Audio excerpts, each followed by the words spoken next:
ഇത്തവണയെങ്കിലും world cup qualify മത്സരത്തിൽ ആ സുൽത്താൻ പന്ത് തട്ടുമെന്ന ഒരു പ്രതീക്ഷയുണ്ടായിരുന്നു.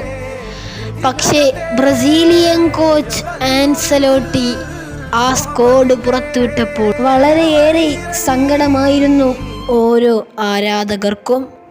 താരത്തിൻ്റെ ഒരു മികച്ച തിരിച്ചുവരവിനായി കാത്തു നിൽക്കുകയായിരുന്നു അദ്ദേഹത്തിൻ്റെ ഓരോ ആരാധകരും. ഇനിയൊരു തിരിച്ചുവരവിനായി ഞങ്ങൾ കണ്ണു നിറഞ്ഞുകൊണ്ട് കാത്തിരിക്കുകയാണ്. പ്രിയ സുൽത്താനെ, നിന്റെ ആ പഴയ അതിമനോഹരമായ സ്കില്ലുകൾ കൊണ്ട് കളിക്കുന്ന കളിയൊന്ന് കാണാൻ എനിക്ക് ഏറെ ആഗ്രഹമുണ്ട്.